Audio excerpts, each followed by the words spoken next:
10 mencekam di puncak Papua, 12 intelijen dan 1 komandan OPM tewas digasak HABEMA. Aksi keji Jeki Murib, Komandan Operasi OPM Puncak sekaligus Wakil Komandan Wilayah bersama 12 intelijen dan eksekutor KKB berakhir dalam baku tembak selama 10 menit. Panglima Komando Operasi HABEMA, Maijen Laki Avianto dan pasukannya menembak Jeki Murib dan 12 anak buahnya. Jeki Murib merupakan pelaku pembakaran gereja di Desa Pinapa dan sekolah di Desa Pinggil Kabupaten Puncak, Papua Tengah. Menurut Jenderal Kopassus ini, Jeki Murib yang diangkat OPM sebagai Wakil Komandan Wilayah Kepala Air Titus juga membakar 2 unit rumah Bupati Puncak, Elvis Tabuni, dan kantor distrik Omokia. Ia memastikan langkah tegas ini menyusul serangkaian serangan yang menargetkan pasukan saat hendak menyergap Jeki Murib yang dan kelompoknya di Desa Kulume distrik Omokia Puncak Provinsi Papua Tengah. Sebab Jeki Murib yang tahu menjadi target operasi justru menyerang lebih dulu. Maka dalam situasi itu Laki dan pasukan bertindak tegas. Kami menekankan bahwa seluruh tindakan tegas dan terukur oleh prajurit TNI dilakukan secara profesional berdasarkan rules of engagement, memastikan tindakan sesuai dengan hukum, HAM, etika, dan kebijakan, serta melindungi personel dan warga sipil, kata Laki, Senin, tanggal 7 Juli tahun 2025.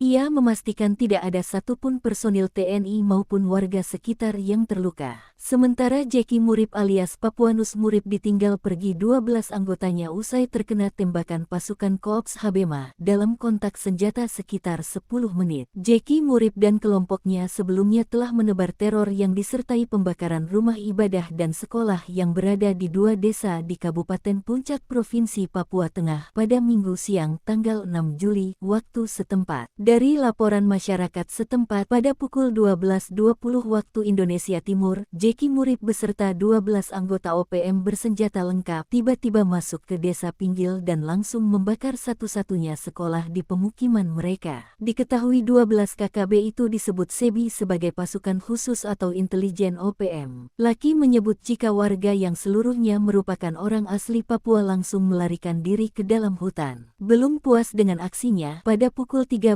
waktu Indonesia Timur, Jeki membakar satu-satunya